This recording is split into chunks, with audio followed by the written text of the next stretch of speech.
Sir Reginald's Christmas Carol.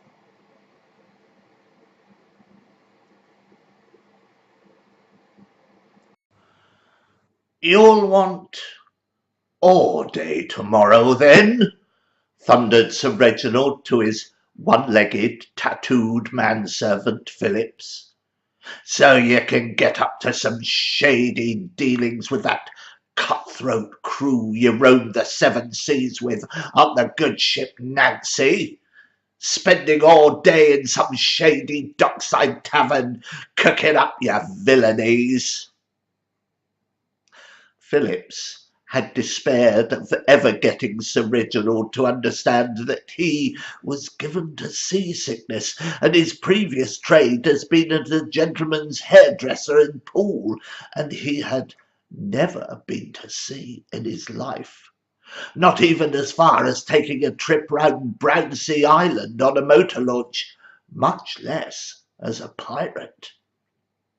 Clump, whirr, clump, whirr, clump, whirr.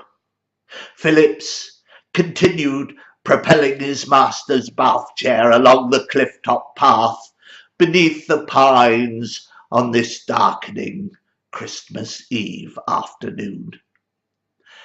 If it's convenient, I would like this evening as well." "What? What? What?" Sir Reginald was now incandescent with rage. "The whole of Christmas Day and Christmas Eve as well? Oh, that sort of anarchy that brought about the downfall of the Empire. Good God, man, have you absolutely no principles at all? I never took a day off in my whole life. Oh, we need to fight communism in all its forms every day, especially Christmas Day." Phillips thought that for once in his life he would like to be there when his nephews and nieces were opening their presents, and his widowed sister had put a great deal of pressure on him to abandon Sir Reginald for once. "Perhaps if I am not there, you will not be reminded of Christmas. I may inadvertently whistle a festive tune." "Oh, harumph!" harumphed Sir Reginald. I will leave everything laid out for you, sir. There is a fine Stilton on the sideboard, and vintage port that I've already decanted." Oh, at the mention of Stilton, Sir Reginald was somewhat mollified. He could perhaps manage one evening and a day with a wheel of Stilton.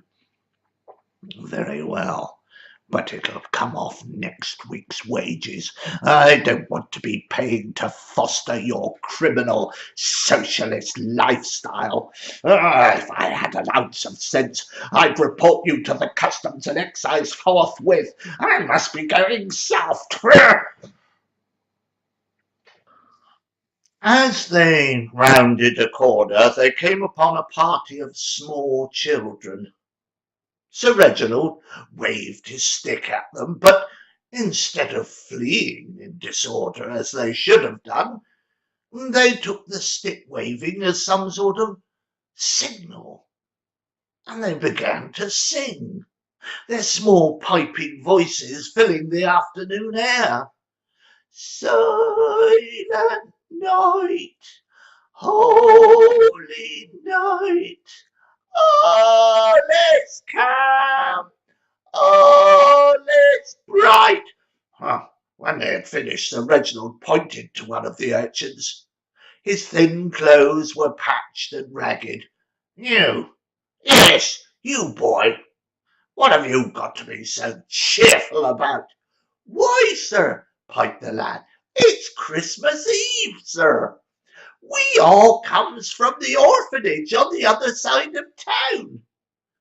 Matron can't afford a turkey nor nothing, but she says if we're good today, we can have spaghetti for dinner tomorrow. Proper spaghetti out of a tin. We are collecting for children who are worse off than we are. Spare us a penny, sir. A penny? A penny? Do you think I've made money? Oh, sorry, sir.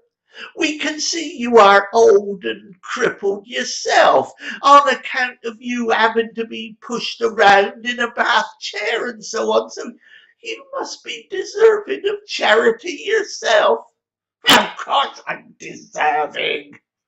I didn't slave away all those years in the service of the king and country to find myself in this state. Well, we haven't collected no money as yet, but you can share our bag of sweeties that Matron gave us before we come out. And so saying, a grubby hand holding a paper bag was thrust under Sir Reginald's nose. And Sir Reginald, being Sir Reginald, took two and popped them in his mouth. The urchins tumbled past him and made off down the path. He could hear their voices calling to him in the afternoon air. A Merry Christmas, sir! A Merry Christmas!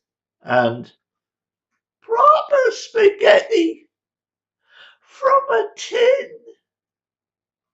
Sir Reginald grimaced. Oh, what was this he was sucking?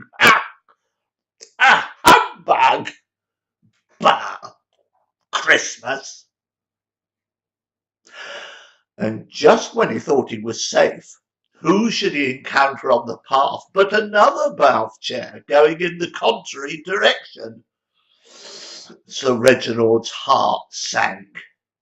It was that well-known suffragist, Dame Celia Vole, and her constant companion, Miss Pym, a tall, angular female of indeterminate years, she surprisingly athletic beneath her shapeless grey smock. Out of my way! Yelled Sir Reginald. My right of way, coming through! Oh, good afternoon, Sir Reginald, and a Merry Christmas to you. Would you like to contribute to the fund for poor refugees? And Miss Pym brandished a tin at him. Is that all Christmas has become? A penny here and a penny there? You bleed me dry if you could. Christmas has lost all true meaning and just become an excuse for money grabbing and swindling. Well, when will we be able to return to the true spirit of Christmas and leave people like me alone? Come, come, Sir Reginald, you know the donation of a small gift would give you the feeling of warm satisfaction. The only thing that would give me any satisfaction would be the loading of your refugees into a boat and throwing you in with them and setting you off to sail to somewhere where you can't bother me anymore. It strikes me you have a great deal to learn about Christmas. You must be eligible for a visit from the three spirits. You, madam, appear to have imbibed many more than three spirits. You've gone utterly gaga. I can't make any sense out of your communistic blathering. You know, Dickens, Christmas Carol. I haven't got the faintest idea what you're talking about. Surely even you 3 ghosts visit Scrooge on Christmas Eve and teach him a valuable lesson about the season. Ah, you mean like those damnable interfering social services? And who pays for those? It's that socialist town council wasting my hard-earned money. Never mind, says Dame Celia Vole. A Merry Christmas, anyway. Back at Grand Marine Court, Sir Reginald was preparing for bed. He had on his long striped nightshirt and his betasselled nightcap. He seemed almost gleeful as he scooped another plateful of the Stilton and poured himself a generous measure of the twinkling ruby port wine. Tonight there was no Phillips to look disapprovingly at his overindulgence. No, he was content. He settled back in his armchair and dozed off. He was rudely shaken awake by a sudden knocking at the door. "What the dickens?" he muttered. "Where was Phillips when you needed him?" Nevertheless, he turned the handle, and there stood a small boy. He looked suspiciously like the orphan from the West Cliff. The lad was holding a steaming bowl of spaghetti. "I am the ghost of Christmas pasta." He twirled rapidly with his fork. "Long pasta." "A ghost, eh? Should be allowed. I'll have the pest control officer here in the morning." "I have come to show you your past life and tell you where you went wrong." Now, the one thing Sir Reginald did not want shown him was his past. There might be too many questions about his tax affairs and how he came to be awarded quite so many medals and honours for his services to India when the furthest east he ever got was Walthamstow. No, not interested, sonny. Sling your hook.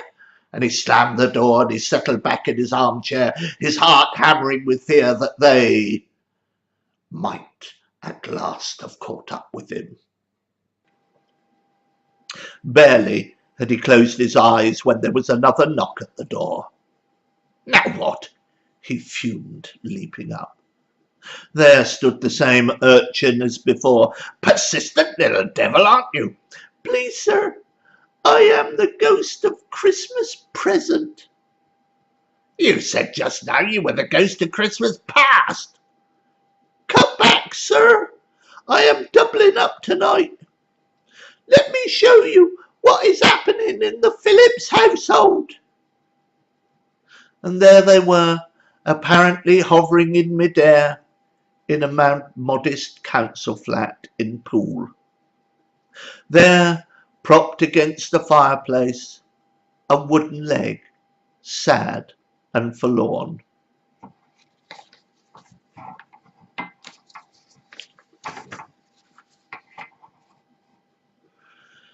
The children gathered round the table looking at the frugal meal set before them. Their eyes were tear-stained and their cheeks were hollow from their weeping. "Poor Tiny Tim," said the woman, evidently the Phillips sister. They all started wailing anew. "Never mind," said Phillips. "I'll buy you a new guinea pig when I can afford it."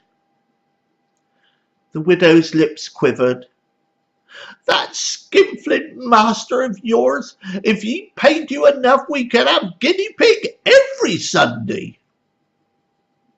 Phillips, balancing on his one leg, raised his glass and said, "God bless us, every one." "Damn his eyes, the ungrateful wretch. I'll dock him 2 weeks' wages for that. and he aimed a kick at the ghost of Christmas present, who left as quickly as he had come. As before, he had barely closed his eyes when there came a third knock. "Damn the damnable communists!" he bellowed, and flung the door wide. "I suppose you're the third apparition. Perhaps after you've done your party piece you can leave me alone." "I see the future. A coffin with your name on it and people dancing. They are dancing on your grave." "Well, that's excellent news. I'm going to be buried at sea. Ha ha ha!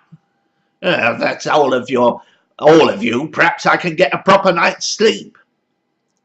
And his sleep was indeed long and untroubled. The next afternoon, when Philip stumped back in, he found his master in surprisingly good spirits. "Well, did you have a good day, sir?" "No, I damn well did not.